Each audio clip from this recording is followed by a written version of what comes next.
വിവാഹത്തിന് ജാതക പൊരുത്തം നോക്കരുത് പറയുന്നത് ജ്യോത്സ്യനാണ്.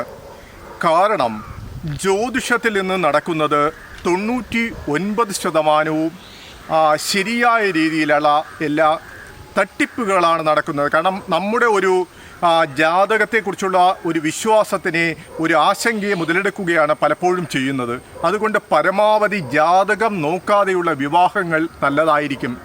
കാരണം ഒരു കാര്യം പറയാം, ജ്യോതിശാസ്ത്രവും ജ്യോതിഷവുമൊക്കെ ശരിയാണോ എന്ന് ചോദിച്ചാൽ തീർച്ചയായിട്ടും ശരിയാണ്. അത് ആയുർവേദത്തിൻ്റെ ഭാഗമാണ്, അത് ഋഗ്വേദത്തിലുള്ളതാണ്, എല്ലാം ശരിയാണ്. പക്ഷേ അതിന്ന് ഉപയോഗിക്കുന്ന 99% പേരും പഠിച്ചുകൊണ്ടല്ല. ഇതൊരു സബരിയാണ്. അതായത് ദൈവത്തിലേക്ക്, ദൈവജ്ഞനെന്നാണ് ജ്യോതിഷനെ പറയുന്നത്.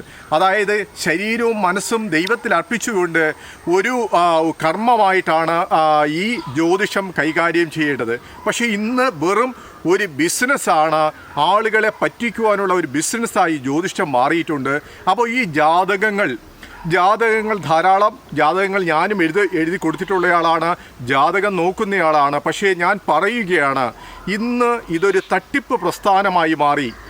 അതായത് ജ്യോതിഷത്തിൻ്റെ ഒരു പ്രത്യേകത, നമ്മുടെ ഗ്രഹങ്ങൾ നമുക്കറിയാം, നവഗ്രഹങ്ങൾ, സമയങ്ങളെല്ലാം നോക്കിയാണ് നമ്മളൊരു ജാതകത്തിൽ തന്നെ 4 കാര്യങ്ങൾ നോക്കുകയാണ് വിവാഹപ്പൊരുത്തം നോക്കുന്നത്.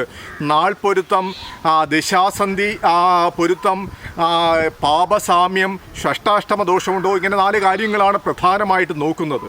ആ ജാതകം വളരെ കറക്റ്റായിരുന്നു കഴിഞ്ഞാൽ മാത്രമേ, വളരെ കറക്റ്റായിട്ട് ഒരു ജ്യോതിഷൻ തയ്യാറാക്കി കഴിഞ്ഞാൽ മാത്രമേ അത് സത്യമാവുകയുള്ളൂ. അത് സത്യമാകണമെങ്കിൽ ആ ജ്യോതിഷൻ എന്ന് പറയുന്ന അത്രയും ദൈവ സാന്നിധ്യമുള്ളവനായാലും ദൈവഭക്തിയുള്ള ആളായാലും ആത്മാർപ്പണം ചെയ്ത വ്യക്തിയായിരിക്കണം. ഇന്നങ്ങനെയല്ല.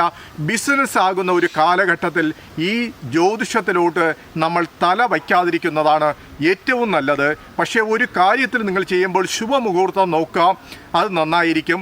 പക്ഷേ അല്ലാതെ വിവാഹത്തിന് ജാതകപ്പൊരുത്തം നോക്കിയുള്ള വിവാഹങ്ങൾ ഒഴിവാക്കുന്നത് നല്ലതായിരിക്കും. നമുക്ക് ബാക്കിയുള്ളതെല്ലാം ഇഷ്ടപ്പെട്ടു കഴിഞ്ഞാൽ, അവർ തമ്മിലുള്ള മറ്റു ചേർച്ചകളെല്ലാം ഒത്തുവന്നു കഴിഞ്ഞാൽ ജാതകപ്പൊരുത്തം മാറ്റിവെച്ചുകൊണ്ട് വിവാഹം നടത്തുന്നതാണ് നല്ലത്.